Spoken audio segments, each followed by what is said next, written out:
In this episode of Fictional Hangover, we talk about how you're a time traveler, and you're a time traveler, and you're a time traveler. Trying not to make Marty McFly cry. Playing Zelda, and flash dancing at every opportunity in our discussion of Throwback by Maurene Goo.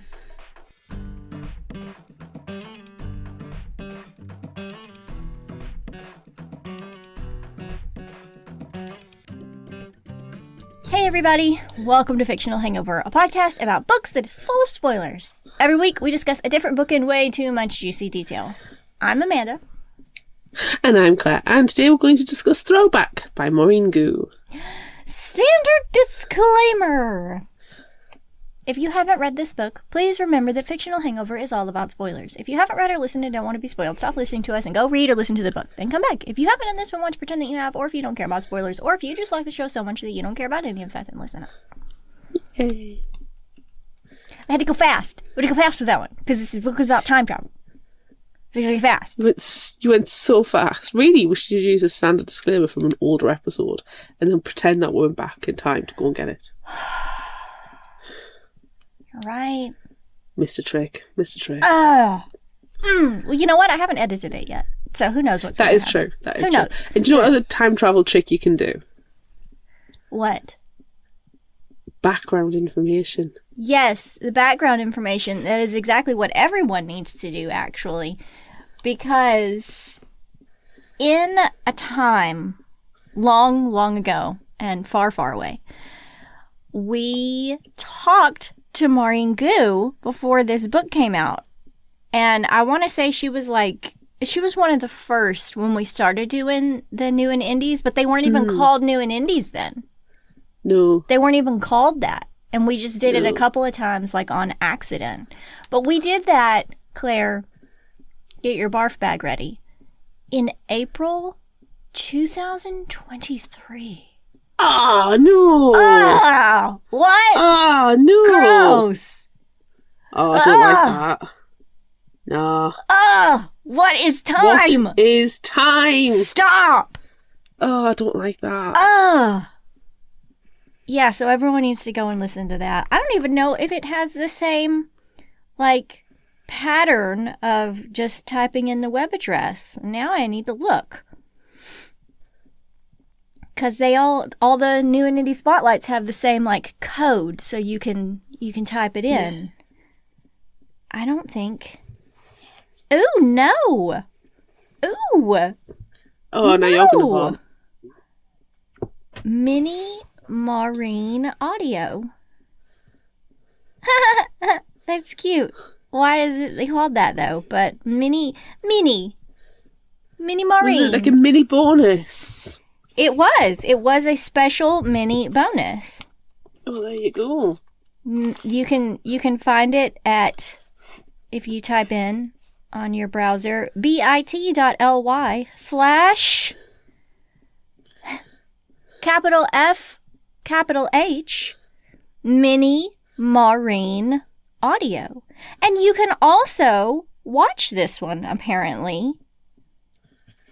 Mini I would Maurene suggest going video. to fictionalhangover.com. If you go to fictionalhangover.com and you can put in Maurene Goo and it'll come up. I don't think that it will. Oh, I'm going to check. I don't think that it will. But now that I have more time on my hands, I think I'm going to fix that. Dead-eyed look in camera. Maurene. I don't think it will. I don't think it's going to do anything. Although maybe it will, because maybe I was still writing blog posts at that time? What even is time? I don't know. I don't think it's going to do anything. No, it doesn't. Wow. I know! I gotta fix that. And I will. We'll put an author interviews tab, and you can go and find them all there. At some point. In the distant future or past. Depending on when you listen to this as well. Depending on when you listen to it, yeah. The social media even still says TikTok. Yeah, Yeah. Well, you know what? Again, dead-eyed look at camera. I have time now. Initial thoughts. I loved this one when it came out because I read it after we talked to Maurene Goo. Same. And then I read it again, and I still like it a lot. It is a very fun read. It really is. Should we begin the summary? Yes. Okay. Oh, this one starts on a dark and stormy night. I mean, day. So appropriate. So appropriate. We learned that. We learned that. On a very rare rainy day in LA, Sam gets drenched on her way to a country club interview. Her parents are very interested in joining, but Sam just doesn't get it. She interviews the interviewer about the club's green practices, which is really awkward, really fast.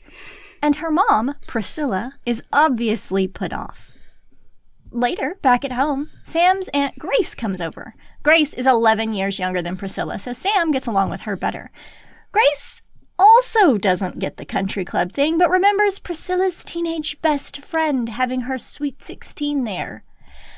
Sam thinks the 90s were weird. And she wasn't wrong. I lived through them. I agree. Same. Weird.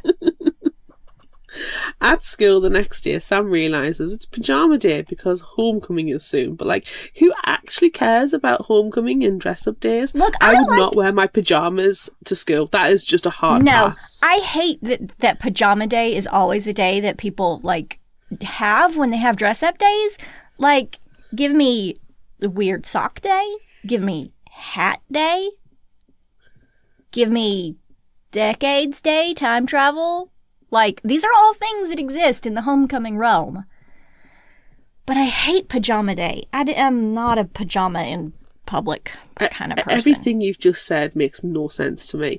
I don't understand homecoming. I don't understand dress-up days at school. It just doesn't float my boat. Anywho, Sam's best friend Val is dressed up because they will take any opportunity to dress up, and they are the picture of perfection. Sam starts to tell Val about the country club thing, and then Curran, Sam's boyfriend, comes up and rags on her mum. But it kind of rubs Sam the wrong way. It would rub me the wrong way. You're allowed to do it because it's your friend / relative, but nobody else is. Yeah, it's not okay. It's not okay, Kieran. No. Val thinks Priscilla is wasted on Sam, and Sam agrees, but Curran is still kind of a dick about her. Priscilla doesn't like Curran and how much Sam does for him. Neither do I, frankly. Helping with his movie projects. It hasn't done anything to better herself. I get high school boyfriend vibes. My high school boyfriend vibes from Kieran.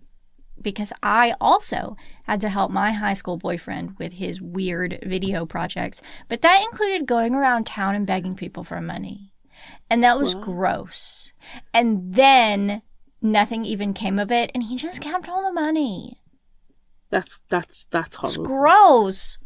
Ew. Ugh. No, anyway, that's gross. No, don't like that. In homeroom, homecoming court is announced, and even though it's not even cool anymore because it's so gender traditional, I agree, Kieran and Sam are nominated. Sam is sure she's only there because of Kieran's star power, making them a power couple, but whatever. As class ends, Sam's teacher, Mr. Finn, asks her about her senior project proposal that was due last week, but she doesn't really have any good ideas for it right now. Maybe something about when Harry met Sally? Nah, nothing seems right, but she promises to have it turned in by the end of the week. Lies. Sam goes to her grandmother Harmony's apartment for dinner that night. She loves Harmony and sends her voice memos all the time. Oh, that would drive me crazy personally, but okay. She's probably her favourite person in the world. On her way to her apartment, she bumps into Mrs. Joe, also Harmony's name, but this other Mrs. Joe has dementia. So Sam helps her get to her place. Poor Mrs. Joe. Look, I got a good theory about Mrs. Joe, but we're gonna save it for later. We gotta save it for later right now.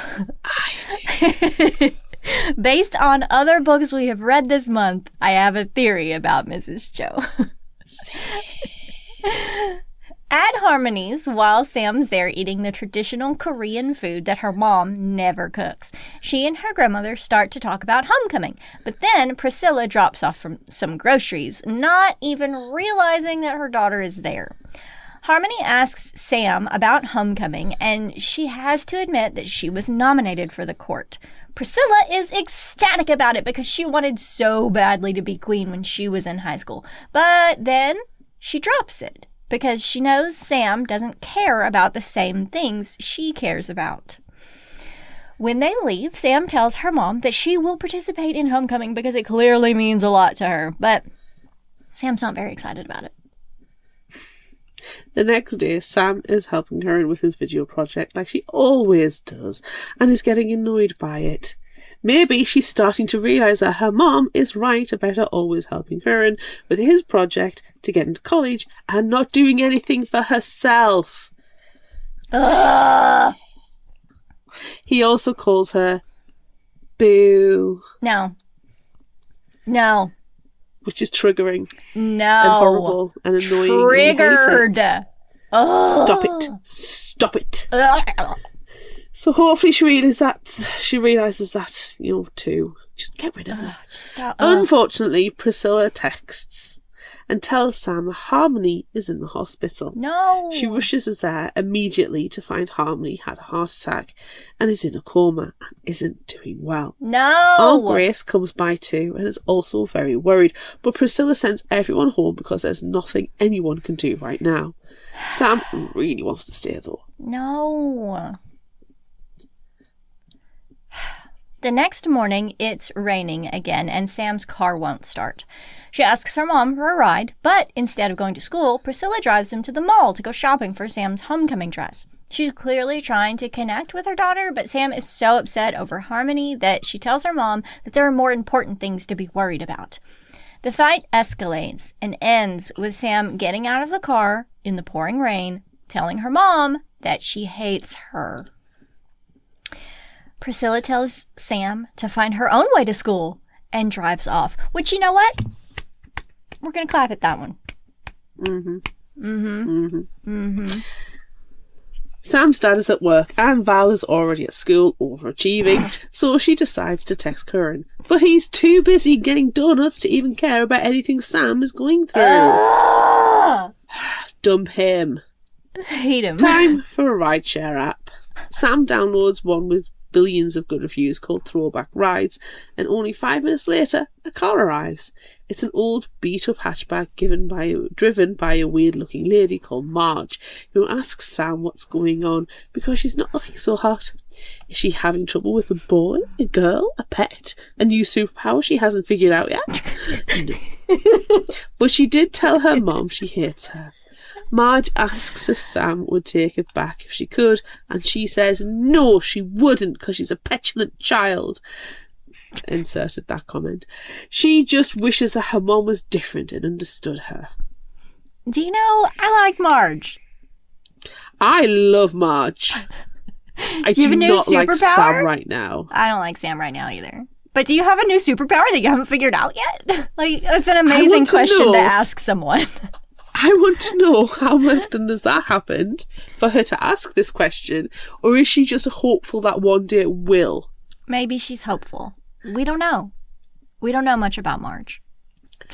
I wish there was like a side quest story where it's Marge where she actually does finally meet that kid who's developed a superpower she can't handle. That would be amazing. It's amazing. Marge stops at the school and offers Sam a menacing good luck as she gets out. Ugh. Sam is thoroughly weirded out as she walks to her locker, which is painted a different color. She bumps into a white girl with chun-li buns, and then a dude asks her if she's new and what she's doing at his locker. Sam gives up and goes to class, but Mr. Finn has all the seats rearranged, and all the seats are filled with people Sam doesn't recognize. She looks at Mr. Finn and then realizes that, that is Mr. Finn, but he's like young and super hot. It's amazing what plastic surgery can do these days. Mr. Finn asks a beautiful cheerleader girl if there are any new students at school that day, and she says no. Then Sam realizes that he asked Priscilla, her super hot teenage babe of a mom. What in the fresh hell is going on?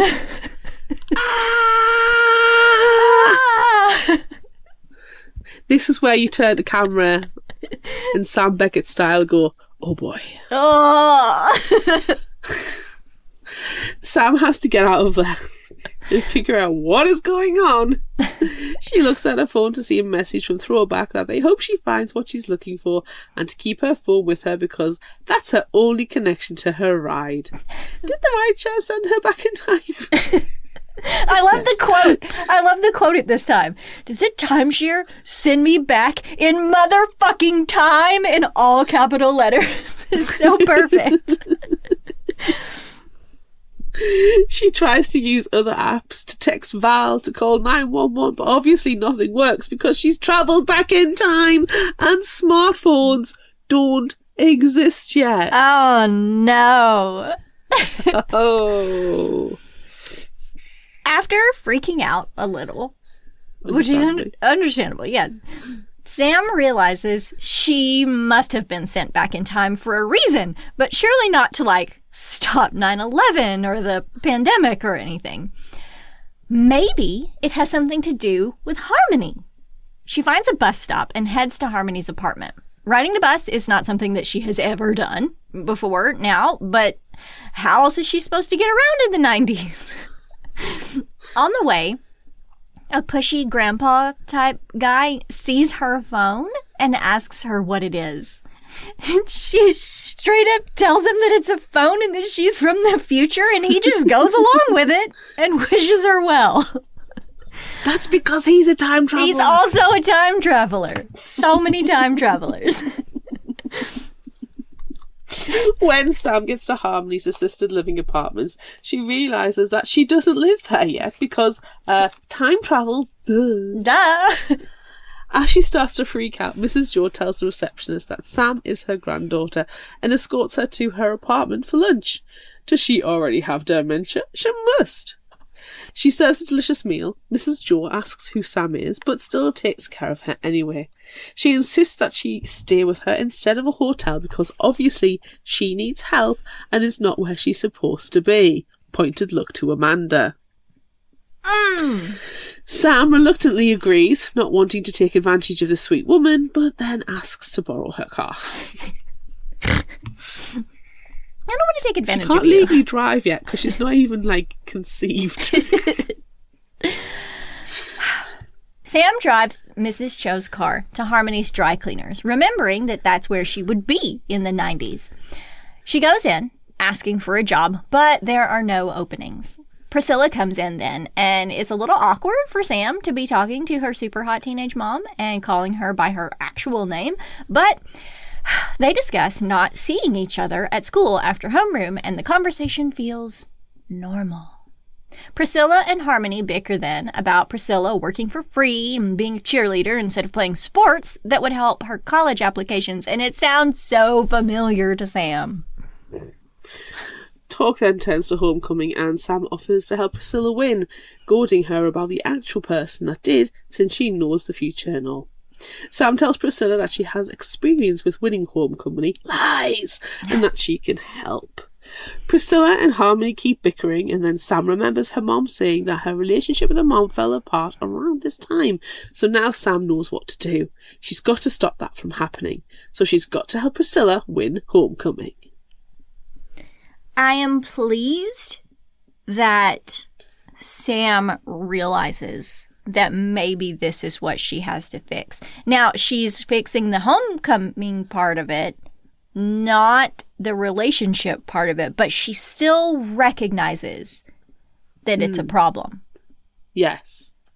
Because she does that. She's like, very much, I'm a stranger to these people. Yes. In their sphere, they're not going to accept that help, but I can, work on her mom at school with the homecoming. Yeah. Sam stays with Mrs. Joe, who continues treating her like family and registers herself at school the next day. The secretary is vaguely racist, and, so is everyone else. But Sam gets registered and starts her school day. She runs into Priscilla and her friends, and they gossip about everyone. Sam notices that Priscilla has gotten her period and ushers her to the bathroom, shares her futuristic tampons, and teaches her to wash her white jeans in cold water to get the stain out. Sam has extra tampons and knows the cold water trick thanks to her future mom. I wonder where she learned it. This scene right here. It feels very paradoxy to me, though, but then, Star Trek. They start to bond a little, and then they encounter a bullying situation in the hallway. Neil, the locker dude from yesterday, who also happens to be Priscilla's boyfriend, is bullying another new kid, Jamie, for basically no reason. Sam steps in because no one likes a bully, but Jamie doesn't appreciate it, and everyone else is just embarrassed for or of Sam. So no one likes a bully in the future. Apparently, bullying is fine in the 90s. I don't remember bullying being fine in the 90s. I remember actively hating being bullied in the 90s. I also remember that, but I remember everyone else thinking the bullies were cool. It depended on who the bully was. Well, I mean, if they're the hot jock, then of course everyone's going to think they're awesome. Jocks. We didn't have hot jocks. I was friends with the toughest girl in school. She was cool, Suzanne, and she would she was my protection racket sometimes. I like that. And I also remember when she got her first period, everybody went out at lunchtime and bought her a bar of chocolate and just left it on her desk at maths class. That's nice. In homeroom, Sam and Priscilla make a plan on how to get everyone to vote for Priscilla. Sam uses future influencer tactics, and they plan to make 1 million flyers of Priscilla and put them up everywhere. Sam wants everyone to know who Priscilla is, but she's only concerned with the popular kids knowing her. So Sam wants to make sure she focuses on the losers too. Finally, she wants to give everyone swag, but no one knows what that is yet. And when she learns what it is, Priscilla says it's like a bribe. I mean, it is. But she doesn't even have anything to give away or any money to buy anything with anyway. So they will work on that part of the plan later. For now, Sam will go and make all the flyers. Sam runs into Jamie at the copier. He's struggling with the machine, and Sam tries to help. Jamie tells her off for standing up for him, but she explains she wasn't doing it just for him. She just can't stand a bully, and he kind of seems to understand. Priscilla finds them trying to fix the copier and knows how to fix it, which is typical for Sam's mom. She always knows what to do. After Jamie gets his copies and leaves, Priscilla talks about Sam obviously liking him, like him. What? No way. Sam has a boyfriend, and not a made-up one from Canada, like Priscilla suggests. They put flyers everywhere and go to their next class. Oh, that's such a 90s thing. I love it. It is. It made me chuckle. Next is government. Is that a class? It is a class. Yeah, shockingly. We have classes where you learn about how the government works. People obviously fall asleep in it. But no one, obviously, has paid attention in the last 30 plus years. Yeah. They don't pay attention either in geography because Europe is not a country. Stop. Yeah, it's bad. Anyways. People don't pay attention in school. No, they don't. I have a theory on that, but anyways. Next is government, and they break up into groups to discuss a bill becoming a law. Which, again, they really It's should have a been paying thing! attention. It's a thing! I feel like I know more about the American government and law than America's. Anyway, Priscilla is in a group with her best friend, so Sam joins with some presumably loser kids, plus Jamie. The loser kids are also both Asian, and when Sam talks to them about voting for Priscilla, they call her a banana. Yellow on the outside and white on the inside. And, it's awful. And tell Sam that homecoming is white people shit. Wow. So racist. It's all over the place. Everywhere. I mean, I know this is a government class, but geez. She even gets it from the teacher, who can't tell her and the other girl in their group apart and seems not to care about it at all. No one does. Freaking what the heck? Ew, yuck, gross. Priscilla's friend, Deidre, even laughs about it. She can get in the sea as well. Sam can't stand how in just 30 years the exact same school can change so much.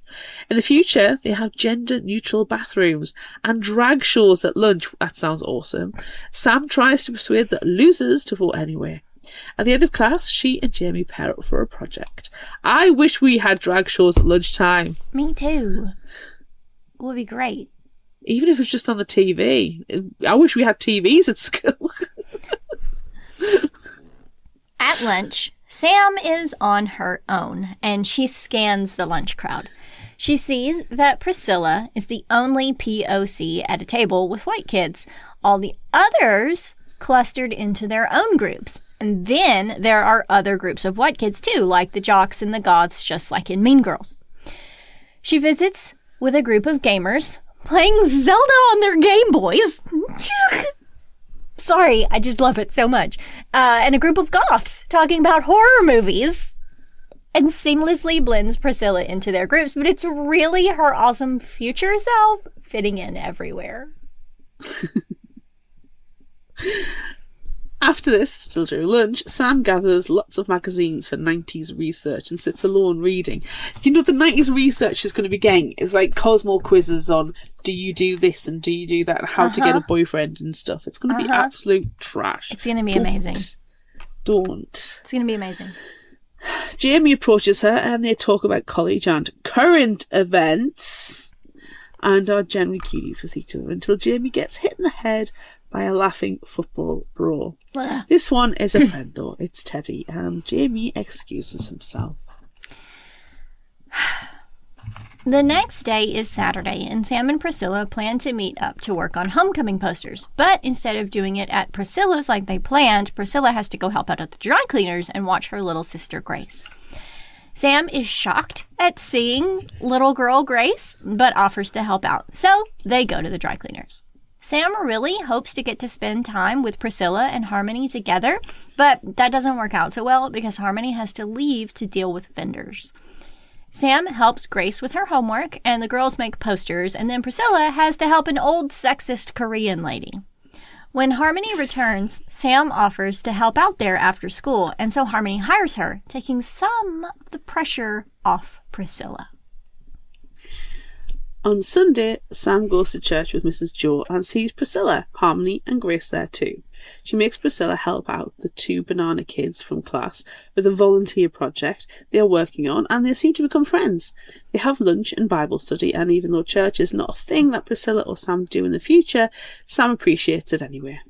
That night, Sam eats dinner with Mrs. Joe, and the next day, Mrs. Joe leaves Sam some money to buy clothes after school, noting that she doesn't have anything, and she deserves to have new clothes, even if she's only staying for a little while. Pointed look. Pointed look. She leaves her $300. That's loads. Yeah. Mrs. Joe is very cool. She is. But I do want to just mention that Sam has been wearing her clothes, which is hilarious because she is an old Korean grandma. Which has been styling it. It's true. She has been, but still. The next day at school, Steph, Priscilla's rival, approaches Priscilla and Sam as they plan to see about giving away dry cleaning discounts as swag to voters. Steph is shitty and racist about that, and when Sam stands up to her, they're called the Korean Mafia, and everyone laughs. That's so vile. Stop. Neil comes over then, the white savior, and puts his arm around Priscilla, ending the cat fight that was surely seconds away from happening.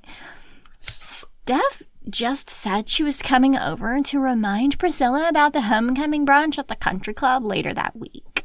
Yeah, for sure. Mm-hmm. With new fierce determination to win after Steph leaves, Priscilla thanks Sam for having her back.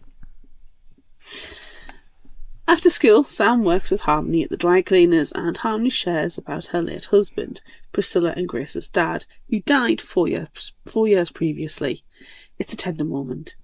Afterward, Sam turns on her phone to record a voice memo for Harmony, as she's done a couple of times here and there, and asks wonderingly why she never told anyone about her heart condition. After this, Sam meets up at school with Jamie for their project. They decide to go to the public library, where they are led to the microfiche machines by a helpful librarian. Sam has no idea how to use the machine, so she lets Jamie take over. But they end up flinging a roll of film across the library after accidentally rewinding it too fast, which is a thing, and it's hilarious when it happens. Sam realizes she is crushing pretty hard on Jamie until she does the math and realizes how old he is in her future.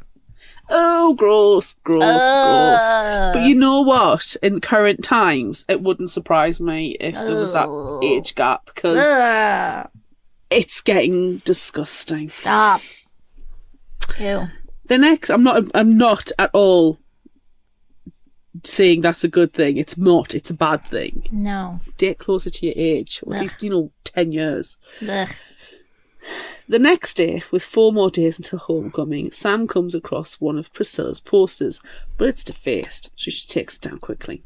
She talks to Priscilla after homeroom, where they watch a homecoming report about maybe trying to film an interview with the school news people. Jamie happens to be one of those people and helps them film after school. Before they record, they discuss the defaced poster with Teddy, Jamie's football friend, and he's supportive of Sam trying to figure out who was responsible. When Priscilla sees it, she just wants to throw it away like it's no big deal. It's a big deal. They record some really great interview questions, and Jamie plans to help get it on the school's news broadcast.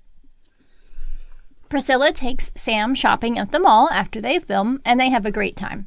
They have a pretty heartfelt conversation about their parents, which is weird for Sam, obviously, since Priscilla is her mom. And Priscilla talks about wanting to fit in with, the American dream, even though her mom doesn't seem to like any of her friends, because honestly, they all pretty much suck, and maybe Priscilla is starting to realize that. They buy some new clothes in it's definitely a 90s movie makeover montage, and it is amazing. And then they stop at Claire's for some accessories. Priscilla buys herself a necklace that she says is expensive and kind of feels bad about it. But she deserves it. She deserves that $30 necklace. I'm gobsmacked that Claire's Accessories ever sold anything at a $30 price tag. I mean, now I'm not, because they're really expensive now. But back in the 90s, they were cheap as chips. So cheap. So cheap. $30 or the equivalent in the UK would probably get you half the shop back in the 90s. But they always did have one section that was fancier than all the rest of the stuff. Yeah, they always had everything on 3 for 2, or buy 10 get 5 free, and you're just buy one get one free. Yeah, I don't need 10. I don't need 15. I just need 1. Yes. Or 2. Yes. I've come in for this very specific item. Stop trying to upsell me. Anyway. At the food court, Priscilla invites... Oh, do you remember food court? Yes. Oh, I love it so much. A hot dog on a stick. It was the best place. Oh, there used to be a food court in the Metro Centre, and there was a fish and chips place right next to the Chinese place, and I always remember my mum and my brother would go and get fish and chips, and I would go to the Chinese place, and I would feel really grown up because I'm in the line by myself, and I would get the chicken cashew. Oh, and then there was the scramble to try and find a seat. Right. Mm-hmm. Man, I miss 90s malls.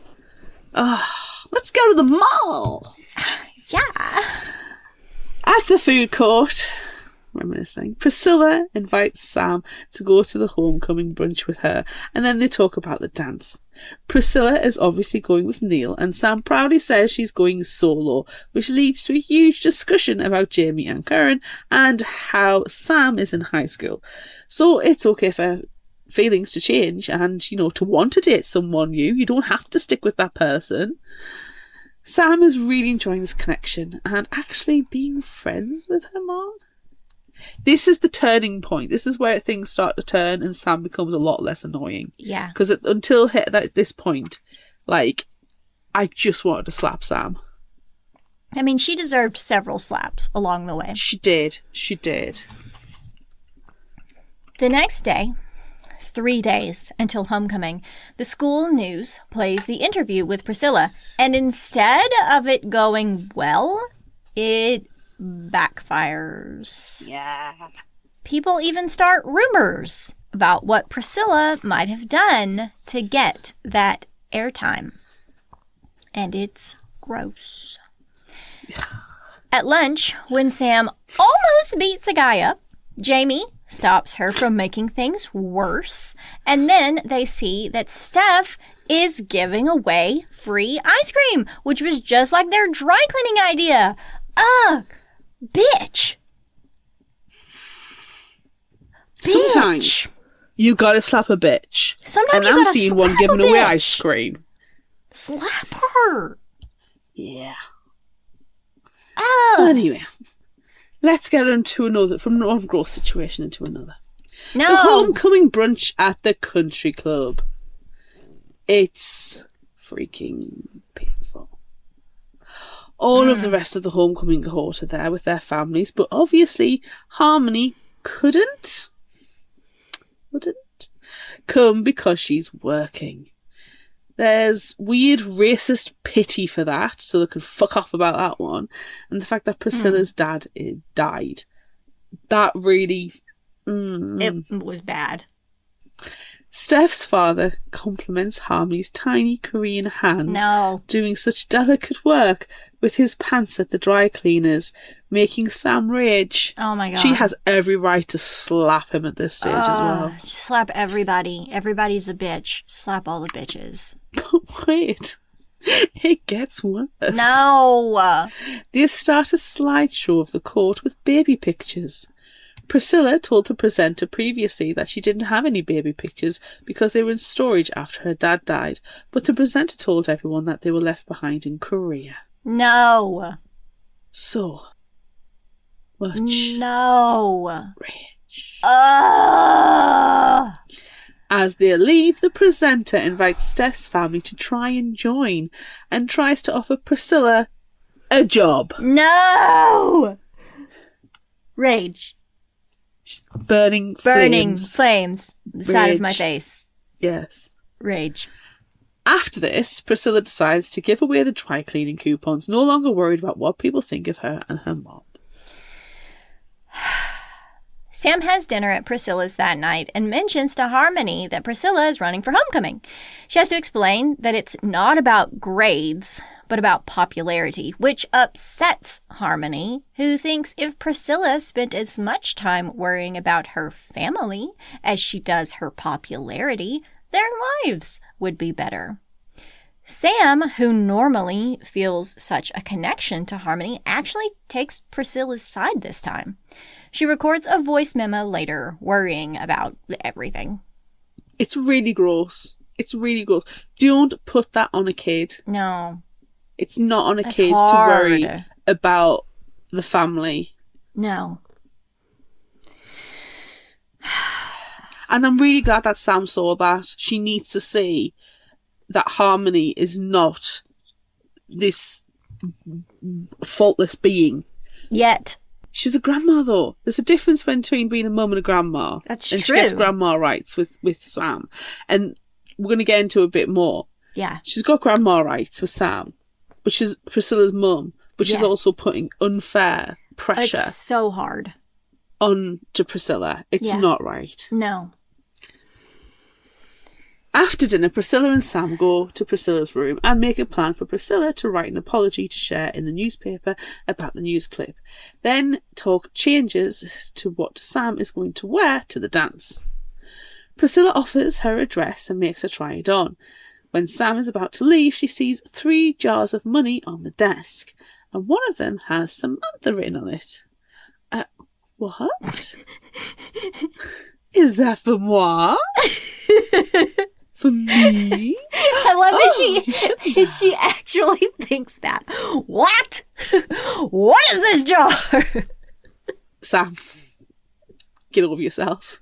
Don't be weird, man. It's for the most popular American Girl doll, and it's for Grace. You're being weird. Weird. Stop it. Weird. And fairly narcissistic at that point as well. Yeah. Sam realises that she was obviously named after this doll. That clearly means a lot to her mom and her aunt. Is that for me? No. You don't need to give me more money. Stop. I'm leeching off of Mrs. Joe. Stop. At school the next day, instead of sharing the apology in the newspaper, Priscilla gives it as a rousing speech with her fellow cheerleaders supporting her.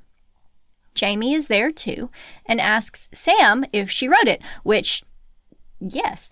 And then he says something totally weird as they hug. Oh no, don't make it strange. Don't make it horrible weird. I'm pretty sure you won hearts and minds. Yes, you did, Obama. What? What? That's not a 90s reference.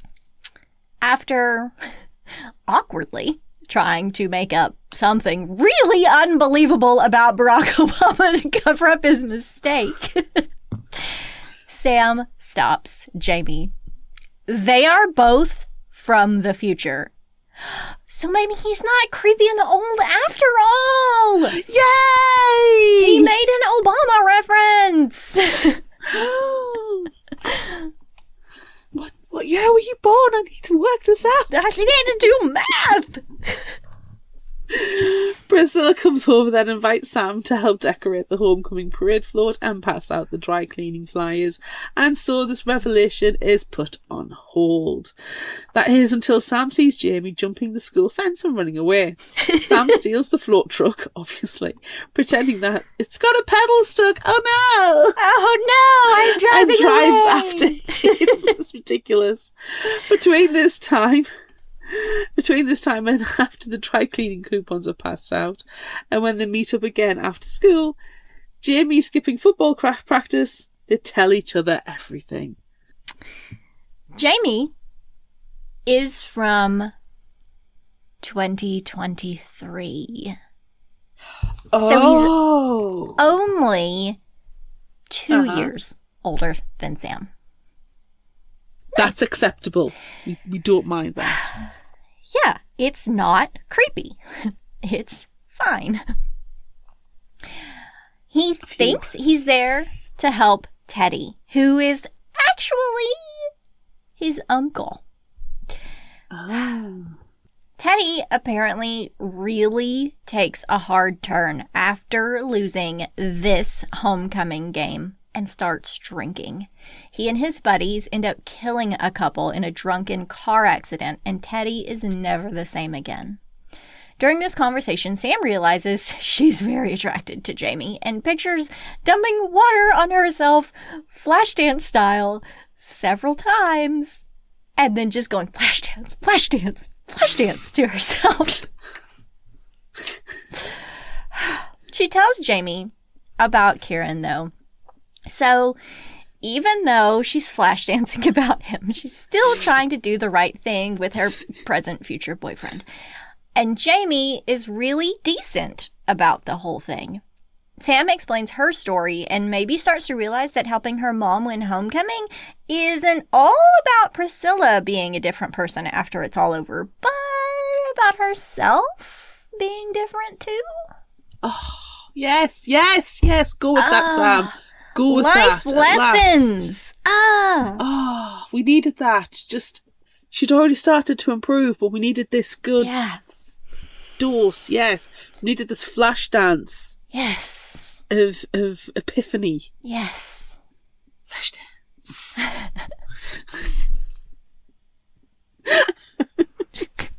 The next day is homecoming election day, but first is the presentation that Sam and Jamie worked on in the library with the horrible microfiche incident.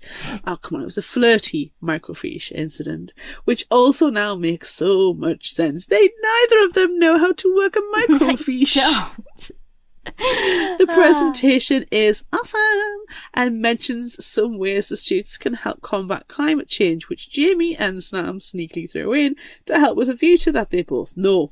After class, Jamie tells Sam that she is a really good storyteller, like a podcast come to life.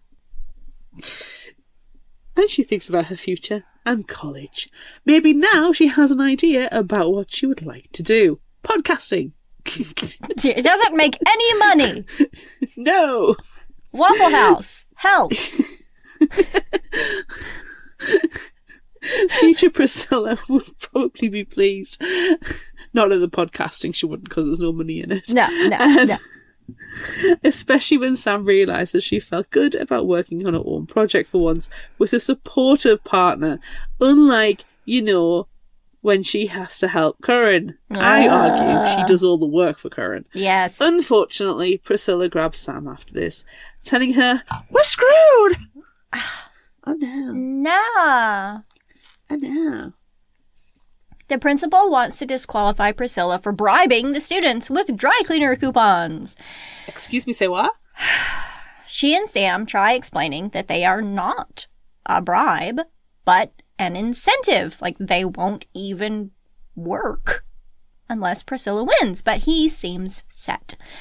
They also explain that Steph has been giving out free ice cream and he's not doing anything to stop her, but that doesn't matter.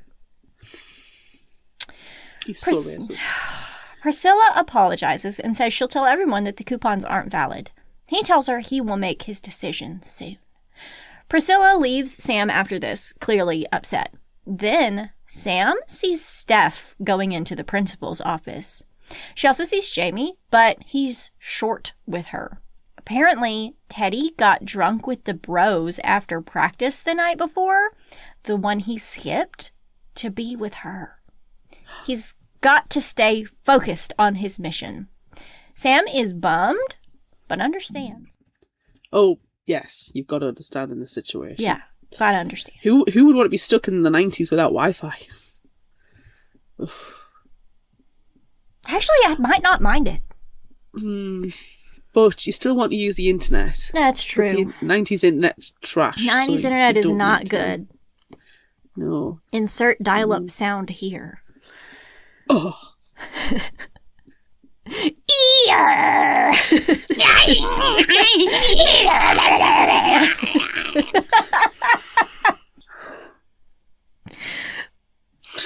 Okay.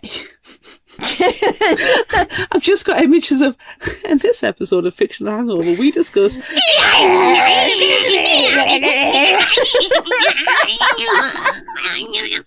flash dance.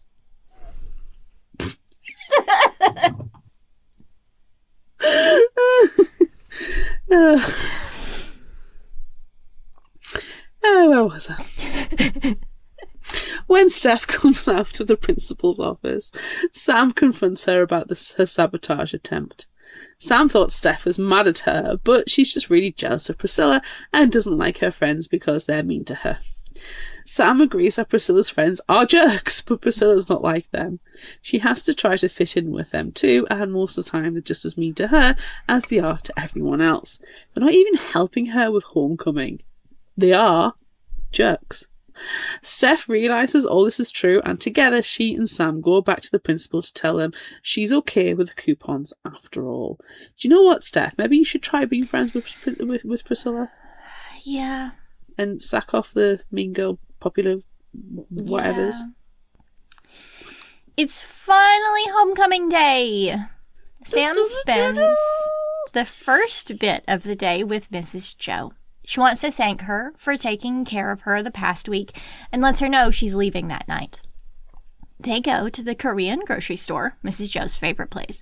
And while they are shopping, Mrs. Joe tells Sam they knew each other in a previous life. And that's why she knew she should take care of her like family. Sam doesn't deny that they have known each other in another life, just a future one, not a past one, and breaks all the rules of time travel. Marty McFly be damned.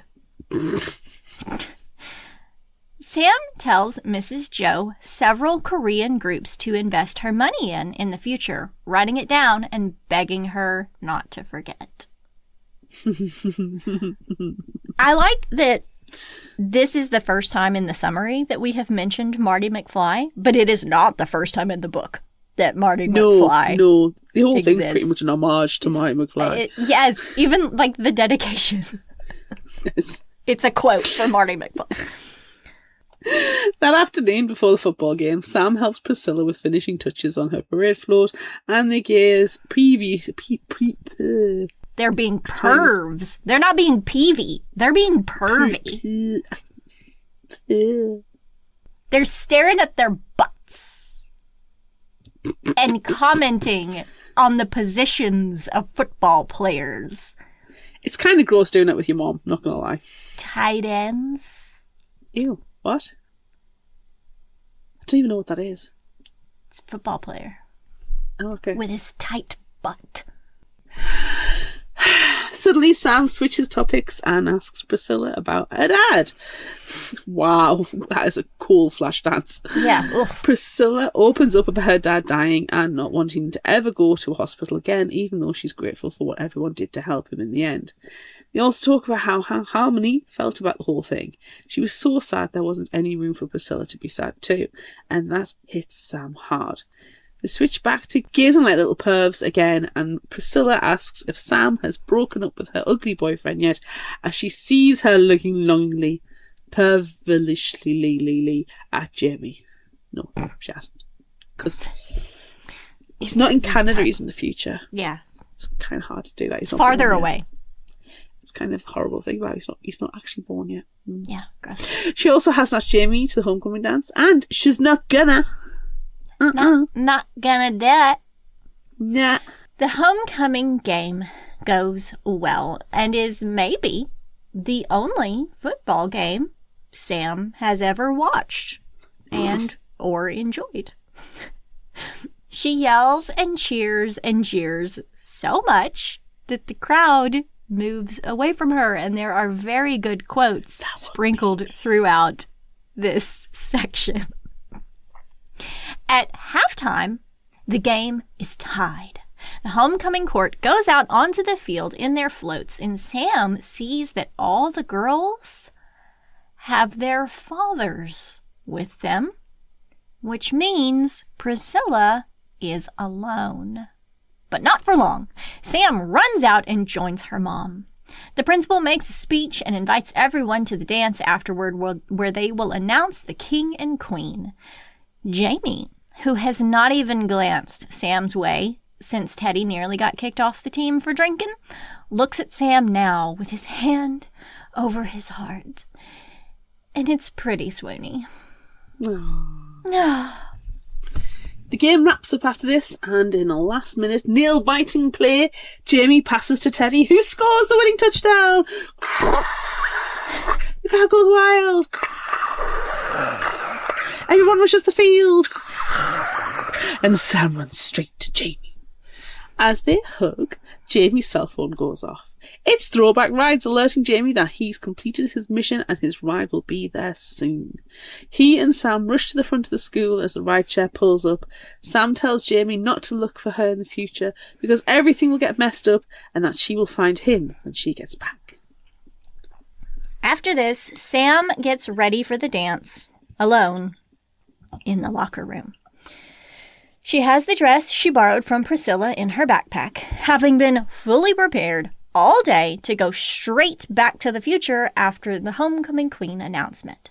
She's the first one at the dance and is excited to see Priscilla arrive with Neil and her friends. Priscilla looks amazing. They dance, and again, against all rules of time travel. Well, not really, because Marty McFly does it in Back to the Future 3. Priscilla convinces Sam to take a picture together. At the last second, Sam covers the bottom half of her face. They keep dancing until finally it's time for the announcement, and Priscilla is named Queen. Yay!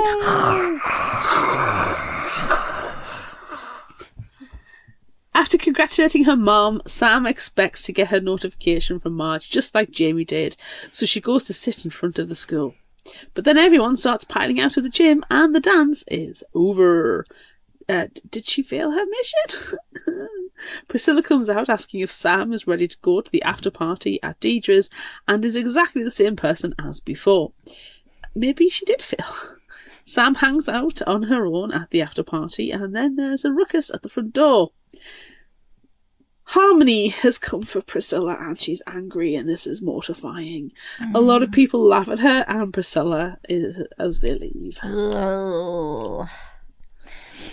Sam follows them outside, thinking that what she had done up until this point would have stopped such a bad fight from happening, but then she realizes she has to be there afterward to fix it. She watches as Harmony tears into Priscilla for going to parties with trashy, bad kids with no thought for her future. Priscilla bites back that what is important to her and Harmony is different, but none of these kids are bad. She just wishes her mom would understand. Oof. Familiar. And explains that she works all the time for free and expected to take care of everything at home. She adds that she was offered a job at the country club and she should just accept it so she will no longer be a financial burden on Harmony. Harmony tells Priscilla she is a bad daughter just before they drive home. Hate it. Hate this scene. Oh, it was painful. I hate it, but I'm glad that Sam sees it because Sam needs to know that Harmony is not perfect. Yeah. And her mom is the product of her upbringing. Yes. Sam catches a bus and follows them. When she gets to their apartment, Harmony is leaving to go back to work. Harmony asks if Sam's parents know she goes to parties, and she doesn't lie when she says yes. Harmony tries to explain that parents just want what's best for their children and that being supportive of whatever they want to do is a luxury that she doesn't have. She is afraid of losing Priscilla like she lost her husband, but Sam tells her she will always be Priscilla's mom. She just, should try to understand her. Look in a mirror.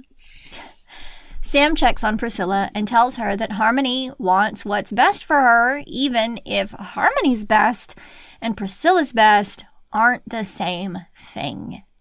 And that sucks, but it's okay. Mm-hmm. She says her own mom is like that too, and it all clicks into place.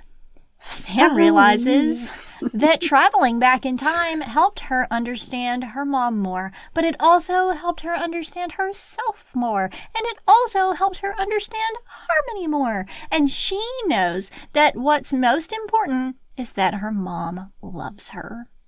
Priscilla tells her it's like she came into her life at exactly the right time. And then Sam gets her notification from Marge. She did it. Yay! Flashdance. Marge pulls up outside the apartment and takes Sam back home. She drops her off at her house at the same time she picked her up, so no time has passed. There's no one home when Sam gets there, so she goes inside, wiping off her dance makeup and carefully puts Priscilla's dress away. She looks over the family photos and sees that they're all the same. Her and her older brother Julian growing up, her grandparents in Korea, her mom's senior picture, and then she spots it. The photo from the dance. So, it really did happen. Just then, Sam gets a text that Hermione spoke. Hermione? Right? She's been petrified all She of has. book 2. And she's finally She really woken. has. Some magic shit's gone on. That there. It's really difficult, isn't it, to say it? Harmony. I don't know anymore. God, this Hermione! is torture. Hermione! Anyways, Harmony, Grandmama, has woken up from her coma. Remembering that her car is busted, Sam jumps on the bus, something she never would have done before going back to the 90s, and rides to the hospital. When she gets there, it's to find Harmony awake and joking that everyone shouldn't be crying because she's not dead. After a short, happy visit, Sam gets a ride to school with her mom, who keeps things light by talking about the Korean pop group that they're going to see in concert soon. That is new and really cool. And how lucky they are that Mrs. Joe always gives them great tickets to things. It seems Mrs. Joe remembered and took her advice. Sam asks about her dementia, but because she's so wealthy, she's got the best care and is doing just fine with her mild symptoms. Thank goodness. Yay! Yay, Mrs. Joe! Talk then changes to their fight. Sam apologises and says she never meant to say she hated her, but Priscilla understands. She just wants Sam to know that everything she does is to make her happy, but she knows that sometimes they have very different ideas about what that means, which is pretty much exactly what Sam told her in the past about Harmony. He did again. Everything all patched up, Sam tells her mom that she wants to go to the dance and try to become queen and needs help finding a dress. I've got this really nice one. It's so retro. It's hidden. I've been keeping it safe. Can't do that. Can't do that because the picture's right there on the mantle. Don't Marty McFly it. Don't do it. Don't make Marty McFly cry. No. Don't make Marty McFly cry. I like that. At school, Sam gets a squeeze from Val and lets them know that Harmony is okay. Then she finds Kieran and breaks up with him, which she is pretty okay with. Then she goes to Mr. Finn's class and tells him about her senior project. She wants to create a podcast about her family's life, her grandmother's journey from Korea and how it shaped her mom's life and how it impacts her. It's all about how their dreams are passed down and about what gets lost and what remains between generations. Mr. Finn is impressed and knew she had a great idea in her all along. 9 days later, it's time for Sam's homecoming. She and Val go with each other instead of having dates. Several past winners are there as well because this year is the school's 100th year celebrating homecoming. So that means Priscilla and Sam are at the dance together again. Sam's dad and brother are also there, but they are pained and hiding in a corner somewhere. Finally, it's time to announce the homecoming royalty. Not necessarily king and queen, thanks everyone for being open-minded and less heteronormative. A queen who is not Sam is announced first, and Sam is a little bummed, but not really. And then a second queen is announced, and it's Sam! Yay! She's more excited than she knew. Sam's family congratulates her, and her brother tells her to save her first dance for someone special. Yeah, that's weird. That's weird. Jamie approaches her then. When he got back to his timeline and went to college, he got into Yale, just like her brother Julian, and they became roommates. He managed to keep that a secret until right now, which wasn't long at all for Sam, but was 2 years for him. He apologizes for being creepy, but he wanted to know how her life turned out without tracking her down, just like she asked him to. She tells him that almost the first thing she did when she got back was to break up with Kieran, not to put pressure on him or anything. And then they kiss and dance the night away, their whole future ahead of them. Or their past. Oh, the future's the past and the past's the future. What madness What is time? Nobody knows. Hi, I'm Michael. I'm Barbara. And I'm Lauren. We are the hosts of Badass Literature Society, a book review podcast where we take book recommendations from listeners like you, read them, and then discuss them on our show. Join us once a month as we dive into the books you picked and talk about them. And don't miss our bonus episodes covering all sorts of random bookish topics that come out in between reviews. Don't worry, if you want to read one of the books, the first part of each episode is designated spoiler-free, so you can listen and see if you'd like to read it, and then come back and listen to the rest later. You can find Badass Literature Society on Apple Podcasts, iHeartRadio, Spotify, Amazon Podcasts, and anywhere else you like to listen. Now, back to the show. Great Scott. This is heavy, Doc. Is there a problem with the Earth's gravitational pull? Speaking of Back to the Future. Yes. I loved the Back to the Future references. There were so many of them. It was amazing. It was brilliant. Yeah. I love Back to the Future so much. And yes, for it to be mentioned so often in this book was just... It was ode to Marty McFly. Yes. But look, we need to talk about what I'm pretty sure we both realized. Okay? Mm-hmm. It's serious. Mm-hmm. Mrs. Cho is obviously a time traveler herself, yes? Like the laughing man in When You Reach Me and something happened to her brain. That's the only reasoning for her dementia that I will accept. And that's why it's not as bad when Sam goes back to the future. She's a time traveler. She's got to be. Why else would she be so okay with Sam showing up? Oh, no, I don't want to say... the dementia bit's a bit okay. But, yeah, no, Mrs. Jo's definitely a time traveller. She's time travelled before. She either recognised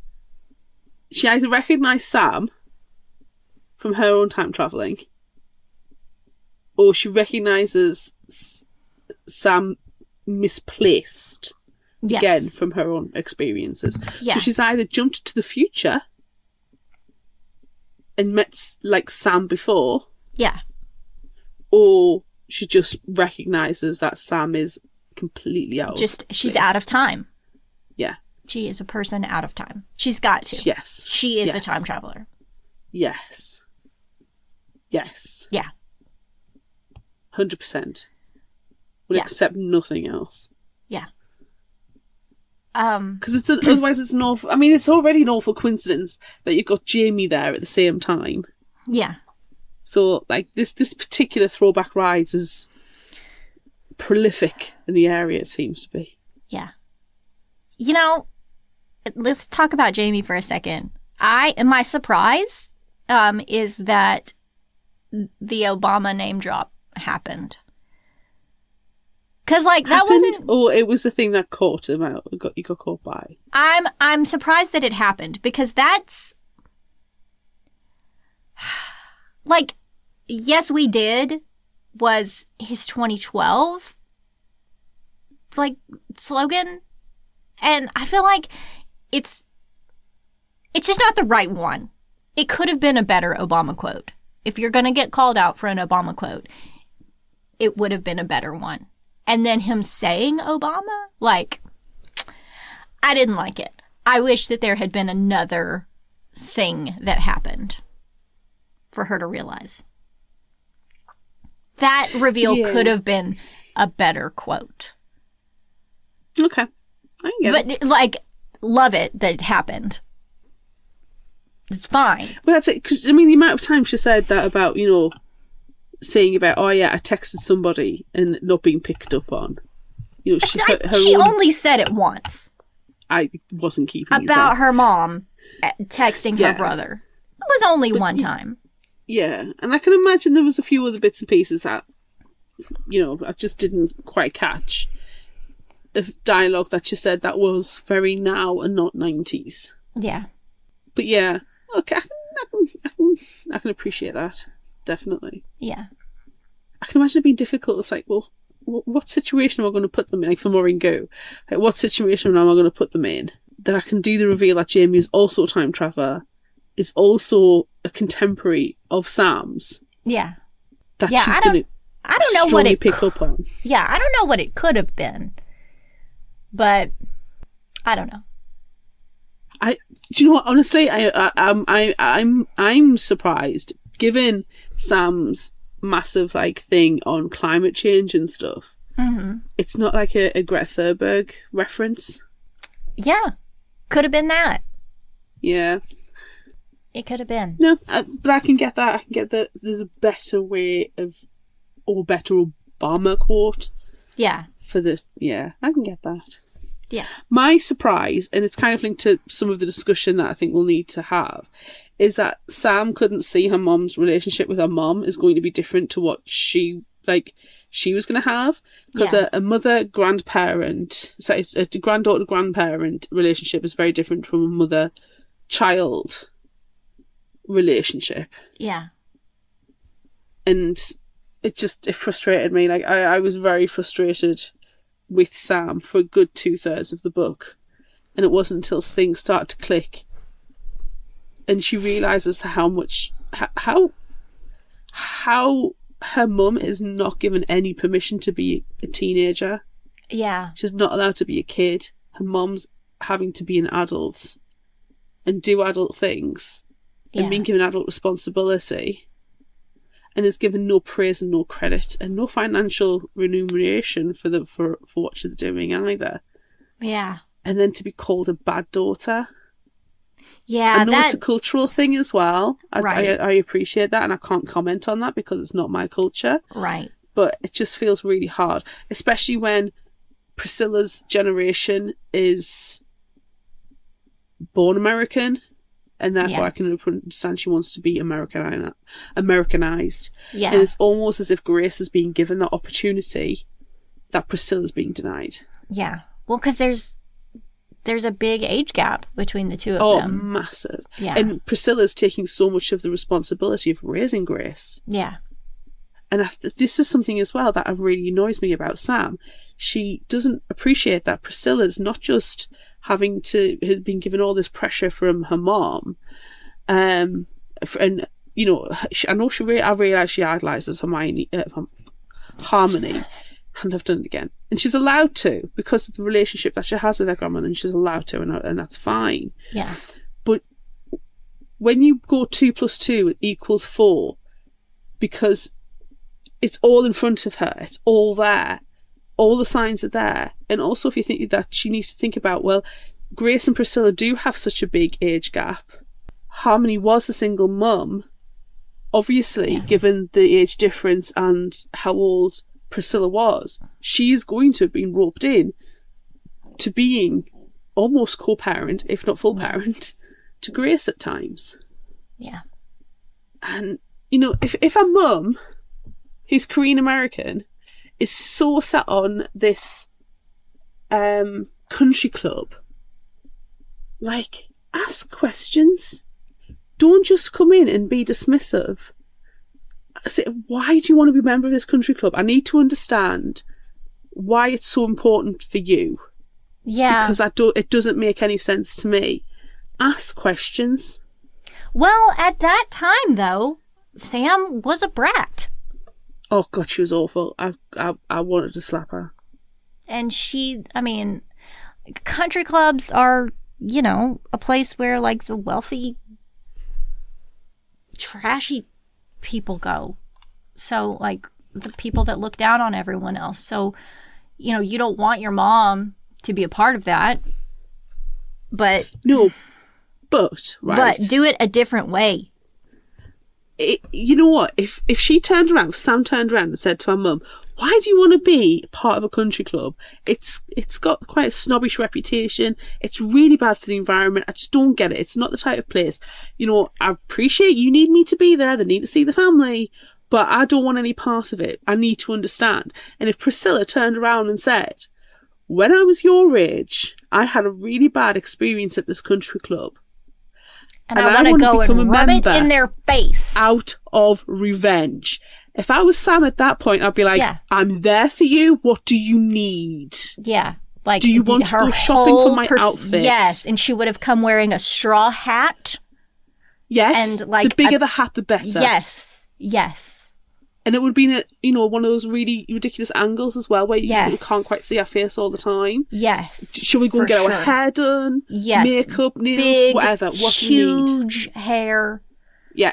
How many times do you need me to say y'all?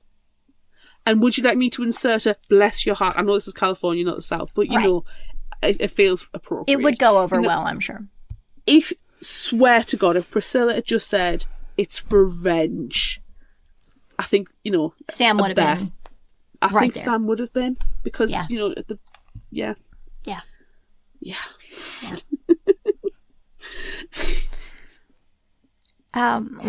Do you know one of the other things that I really liked about this book that doesn't have anything to do with anything is that at the beginning they're playing Breath of the Wild, she and Julian, and like Julian has, he's off at college, and so he's like gotten stuck somewhere, and she's like, oh my god, this is what I did to get past that part. Like they're geeking out over Zelda, and then she goes back in time and they're playing Link's Awakening on their Game Boys.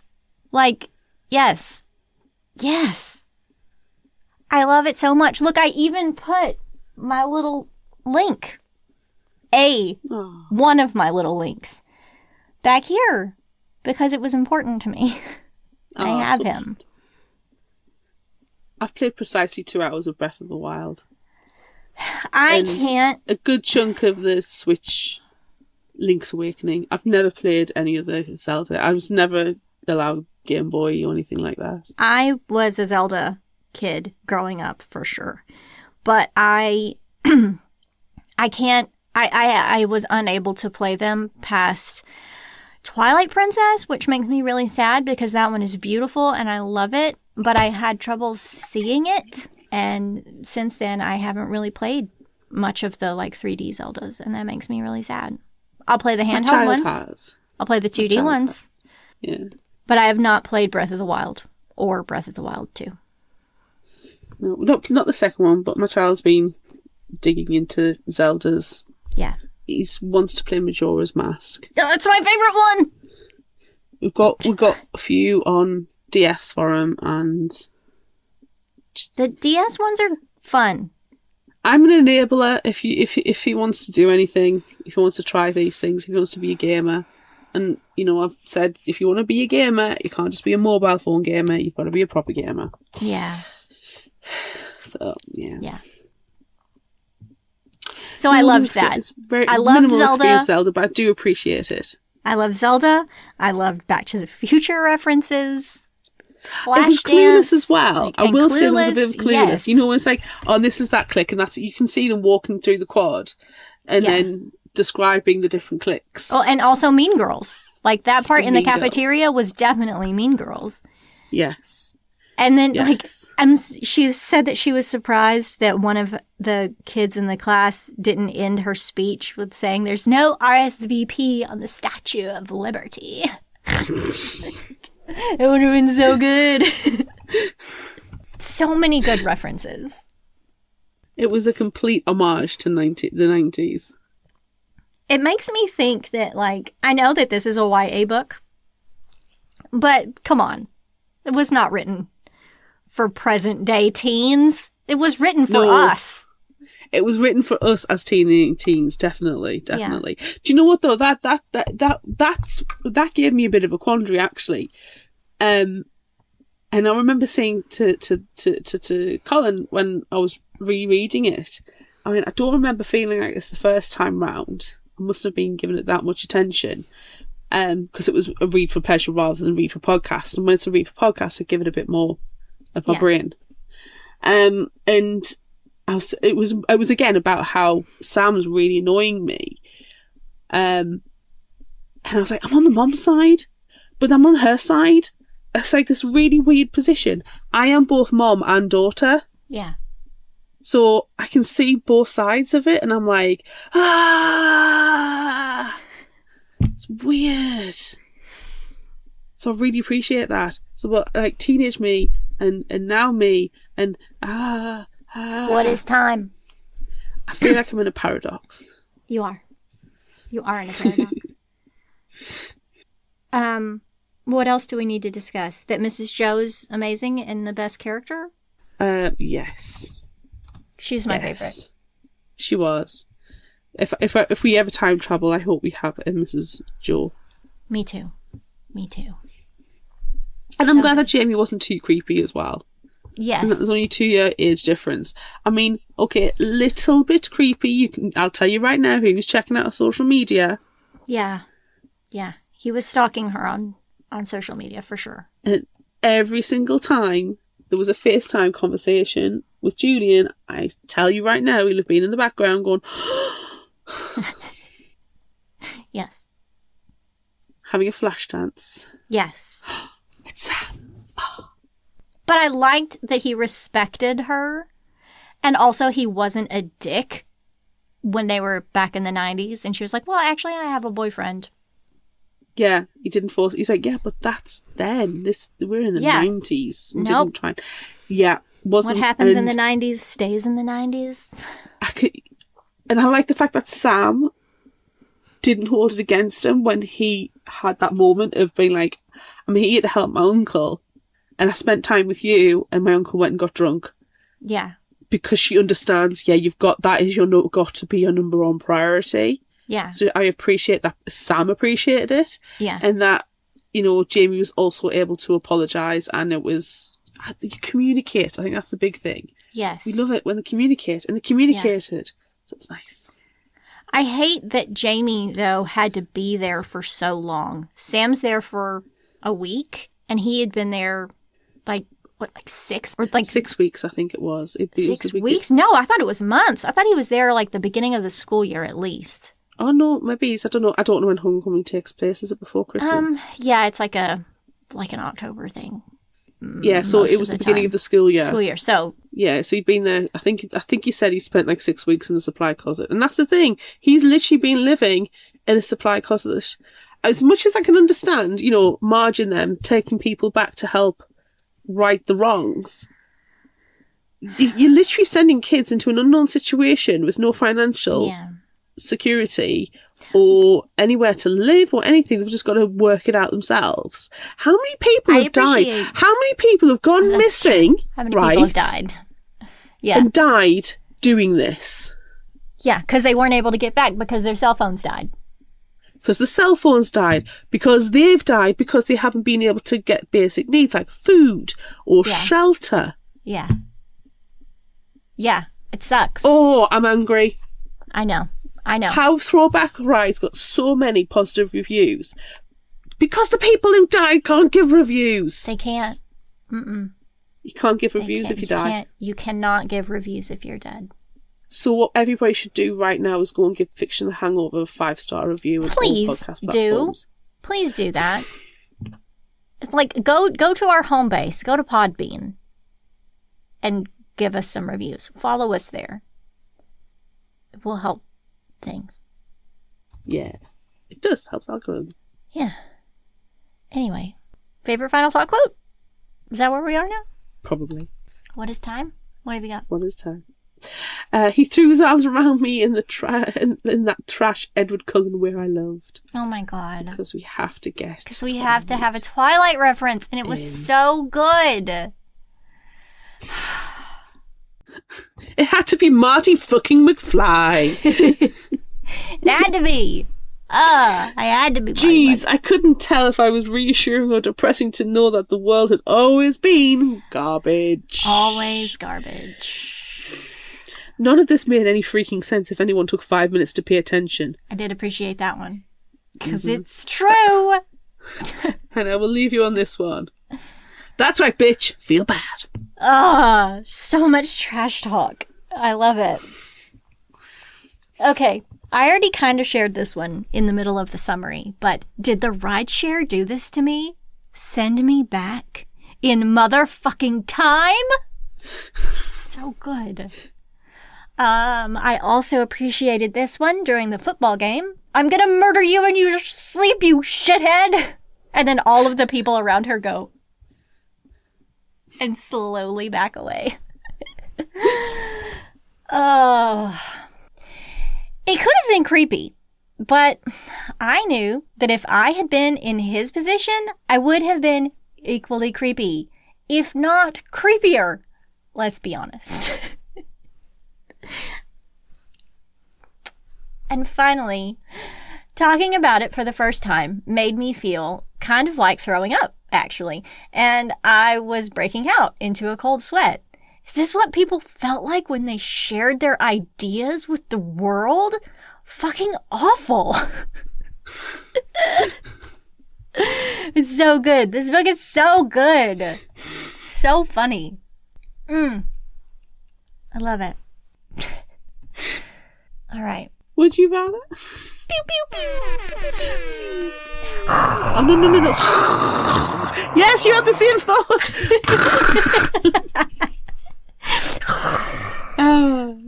We asked, would you rather go to the homecoming game or the homecoming dance? On Facebook at our Fictional Hangover page, go and join it, 75% said they're going to the homecoming game. Conversely, in the book club on Facebook, 66% are going to the dance, and on Instagram, 100% are going to the dance.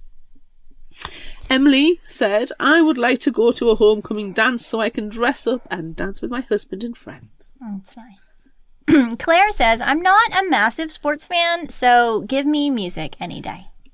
Fiona, I like to dance. Coral never went to a school dance, so I would like to give it a try. Get dressed up and do all the dancing, looking cheesy, drinking punch from a punch bowl.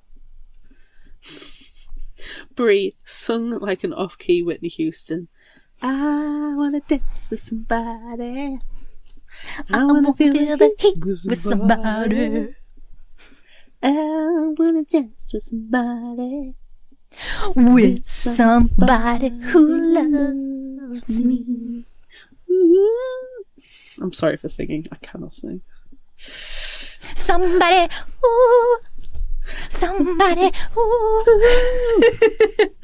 With somebody who loves me.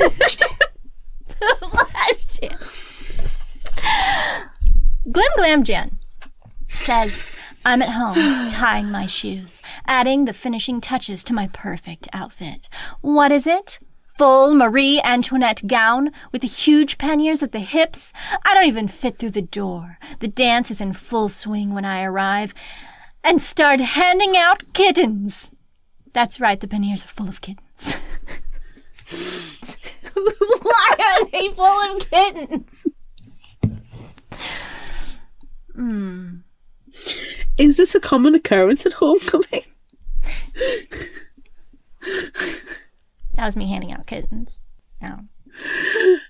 Austin Meets Annie on Instagram said, I love to dance. Absolutely no interest in sports unless it's ice dancing. And finally, Trina Reed says, both sound too loud for me. I guess I'd rather take the dance. Then I can hang out by the snack table. And that's fine. That's fine. I would rather go to the dance too. I hate football. Well, I'm not going to go to an American football game now, am I? Yeah. Although, if you go to the football game, you can get your nachos. You can get your hot dogs. Do I not get these at homecoming? No. Oh. Can I go to the homecoming game, get the snacks, and then just come straight home with the snacks? Or Yeah. like go to this... Actually, Yeah, can I just you go to the movies? Because I get hot dogs and nachos at the movies. Yeah. Yeah, I'm going to go to the movies and I'm going to go and watch Carrie. Okay. Because that's a homecoming dance. Mm-hmm. Sure. And so it's the dance, but yeah. Yeah, that counts. That counts for sure. Yeah. And it's going to be a private screening for all my friends. Yeah, I like that. There we are. I'm going to go to the dance. I am. But I would like to go to a 90s dance. My sister graduated high school in 95. So she would have been in high school with Priscilla. And she had some really horrible dresses. And I would put them on and flounce around the house in them. And they had the biggest, puffiest sleeves. taffeta, horrible dresses. But I loved them. And now I want to wear them. It's great. It's great. Yeah. So mystical, magical. Yeah. In secondary school, my headmaster let us have one dance. One single, counted on one digit, single one dance. And it was the Christmas party of the first year. And then after that, none. Yeah. No school dances. Even if we organised them and raised the funds for them. Nope. Yeah. You shall not have enjoyment, you shall have only education. I'm sorry. To be fair, I remember the school discourse from like juniors and they were horrible and awkward. It was the Valentine's disco this year at my son's school, and I was like, "Do you want to go?" He went, "No." It's amazing. He's never been to a single school. I offer every single time. Do you want to go to the school disco? No. It's great. Okay. Would you rather? Which this one's going to be weird for you because you didn't play Zelda as much. But I have to ask, would you rather play present day Zelda or 90s Zelda? Or even 80s Zelda? Any? I do not know Zelda at all. It's mystical. I don't know. Okay. Okay, hold on. I will take somebody else's recommendation. Hold on. Would you rather play present day video games or 90s video games? Present, because I'm familiar with the consoles. Never had a Game Boy, so it's kind of like, I don't know, I probably could do it. I like the colour though. But like, you can play old games on present day consoles. Yeah. I'm gonna say modern day because I like a very specific genre of game. Yeah. I'm very picky about what I'll play. Yeah. If I don't like it, I don't like it. I can't be dealing with it. Yeah. So I'm going to say modern day game, simply for having that being the cozy horror games are, you know, gothic and witchy style, and now when you didn't get them back then, I imagine. I remember playing Halo on the Xbox 360. That was fun. Me and Colin would play Halo together. I'm going to go with 90s games, 80s games, original games. That's what I'm going to go I think with. they're fun to look at with all the pointiness. Yeah. Yeah. I appreciate them more. And the aesthetic's hilarious. Mega Man 2 is the reason why I am married to my husband, so. Oh. That's cute. Gotta stick with the classics. Yeah. Would you rather learn things from magazines or microfiche? I like a microfiche. I like a microfilm machine. I'm going to say microfiche because magazines don't really teach you anything unless it's like, you know, a proper National Geographic or something. It's an actual academic magazine. Otherwise, if it's Cosmopolitan or Miss... I mean, you could read, like, Bunty. Time. You could read Time magazine. That sounds gonna be more factual. No, I like a historical magazine. I've bought a few of those. I've got some here as well. This magazine is The History of Vampires. That's amazing. I've got a subscription to a Regency history magazine. That does not sound as fun. I do like a magazine, but it needs to be... Because when I think magazine, I think like Cosmo and Vogue and stuff. Yeah. Oh, here's a historical one. It's history, Victorian occult. All right. This is the type of magazine I like. Yeah, okay. So, well, probably microfiche. Because then I feel like I can go and follow some serial killers. Yeah, right? You can go and solve a cold case. Yeah. Looking through all the newspapers. Oh, there's another one up here as well. What's I this? like it. What did you get? Oh, I got this one signed. It's a haunted magazine, and it got signed when I went to go and see the Uncanny Podcast live. Amazing. Cool. I've got more magazines than I thought up here. All right. Time to use ancient technology. Oh, yay. Would you rather use a 90s copy machine or a microfiche reader? Well, I think we've just established we're going to follow some. I'm going to use the microfiche reader so I can solve some cold cases. Yeah, of course. But the copy machine, those 90s copiers had that smell. Mm-hmm. They had a good smell. Mm-hmm. Wasn't a report in this about the smell and how she likes bad smells, and her mum's convinced that she's going to get some kind of disease? Yeah, I think so. Yeah. Yeah, I'm pretty sure that happened. Yeah. Yeah. I think I'm going to use the copy machine in this instance. For The thing is, though, right, if you get a paper jam and you put your hand in, you will literally, literally spot on 50-50 chance you're going to lose a digit. That's true. But, you know, that's just a chance you have to take in the 90s. You're more likely to be attacked and killed by a 90s copy machine than you are a shark. Yeah. That's genuine odds. Yeah, I'm pretty sure that's right. Okay, would you rather go back into the 90s to help Priscilla or to help Teddy? Like, I feel like Jamie had a harder time of it because he had to be there for so much longer to keep an eye on Teddy for his entire senior year up until this point. And join the football team. And he is a nerd. He says, he's like, look at me. I'm a nerd. I'm a tall, lanky nerd. I'm not a football bro. So that sucked for him. And he had to be there for so long. And he had to watch him all the time. The one time he skips practice, Teddy acts like a douche. Like, should we even be saving Teddy here? I mean, I wouldn't be surprised. Well, I mean, yes, he does. Everybody deserves a chance. But you kind of think if Teddy gets a football scholarship, goes to college, squanders the scholarship, gets pissed all the time. Yeah. He's gonna tear his ACL, and he's gonna become a loser, and his whole life is gonna be, yeah, I was a football star in high school, and that's it. And he's just gonna be a washed-up loser, and he still wears his Letterman jacket and his senior ring. I'm gonna help Priscilla. Yes. Plus, we get Mrs. Joe out of it. Right, that's true. Exactly.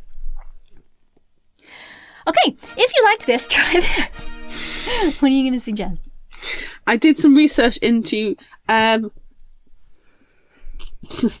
books similar to Throwback in that they have time travel. A lot of them are like romance ones, which I know is not your bag at all. No. And I'm not keen on YA romance. But I did find this one, and I thought it was quite funny, and I thought it was very apt because I found it on Valentine's Day as well, and it's set on Valentine's Day.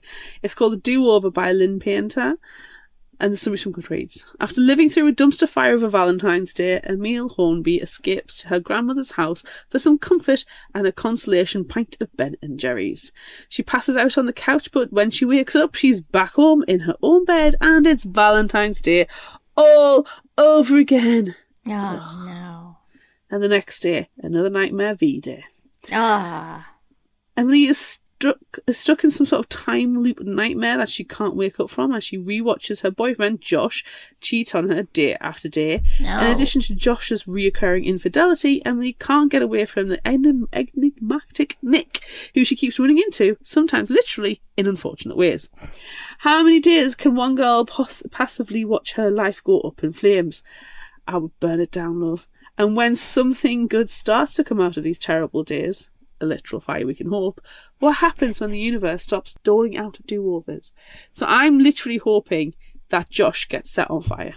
Yeah, I think that's a fair wish. Yeah. I liked it because there was a grandmother involved. Uh-huh. Time is messed up. Yes. Dumpster fire life. Uh-huh. And there was like, the Nick is a Jamie kind of character. Yeah. So many hashtag tenuous links. Love a hashtag tenuous link. Of course. What have you got? Mine is actually something that we were sent as a new and indie spotlight, but timing didn't line up right. We didn't. Sometimes we get things like, oh, this book's coming out next week. And I'm like, oh, okay, shrug. Nothing we can do about that. But this one is called 16 Forever by Lance Rubin. And so this summary is from the email that we got from the publicist. It's the morning of Carter Cohen's 16th birthday, and everything's going his way. He's psyched and ready to get his driver's license. His little brother's not hogging the bathroom, and man, something smells good for breakfast. But when Carter bounds downstairs, Mom bursts into tears. It's happened again. It's Carter's 16th birthday for the 6th time. Every time he's supposed to turn 17, he loops back a year. His memory gets wiped clean, his body ages backward. The rest of the world moves on, just not him. Maggie Spear, on the other hand, has been dreading this day ever since she and Carter started dating. When she spies him in the halls and he doesn't seem to know her at all, it's obvious that it's over between them. She can't be in a relationship with someone who is just going to forget her again and again. Since Carter doesn't remember that they're together, then it's probably better if she just pretends that they never were. Except Carter senses that there's more to their story than Maggie's letting on, and Maggie's keeping secrets of her own. But in the process of trying to let the other go, they find themselves falling in love all over again. With Maggie soon leaving for college and Carter's birthday quickly coming around again, will they be able to find a forever that isn't stuck at 16? Ooh. That sounds like a lot of fun. That's also the Groundhog's Day thing. Kinda. Except, man, you age backward a year and everyone else ages forward. That's why your brother's not hogging the bathroom, dude. He's in college. He's married and has children. That'd be so hard. Yeah. That would suck. It would. It really would. Yeah. Do we have any new and indie spotlight that's close to this then? We do have a new and indie spotlight, but this one I went to NetGalley for. It's called 72 Hours of You by Darian Schramm, and it comes out in September. So you've got plenty of time to pre-order this one. 72 hours before someone dies, Sydney Hoffman sees a pink clock over their head, counting down their final minutes. Seeing death's status updates in real time without being able to save anyone is pretty much the worst, which is why she never gets involved. But then she meets Peter Beckett, her optimistic, book-obsessed, and annoyingly attractive new classmate. When he discovers what Sydney can do, he convinces her she doesn't have to handle the countdowns alone. Together, they make a plan to wander New York City, looking for pink clocks and helping strangers live their best final hours. The more people they secretly help, the more Sydney believes she can let go of the memories that haunt her and hold on to Peter instead. But then the universe deals a devastating blow, forcing her to reckon with what it truly means to live your last 72 hours with no regrets. I don't know about that. Yeesh. But it sounds like a good book. So. It does. It does. Lots of 16-year-olds in these ones, and okay. It's fine. Okay. That's it for this episode of Fictional Hangover. I'm Amanda. And I'm Claire. Join us next time as we discuss our second book in our new book club series, The Young Queens by Kendara Blake. Look out for our Would You Rather polls and monthly challenges on social media. Don't forget about our book club on Discord. Be sure to visit our shop on Redbubble at fictionalhangover.redbubble.com for all your favorite Fictional Hangover themed merchandise, and become a patron of ours on Patreon at patreon.com/fictionalhangover. Until next time, remember, the only cure for a fictional hangover is another book. And a 5-star review on Podbean. Please.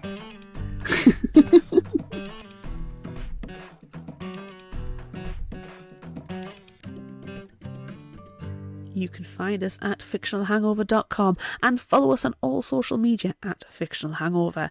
If you like this episode, check out our others and be sure to rate, review and subscribe so you don't miss out. Thanks for listening.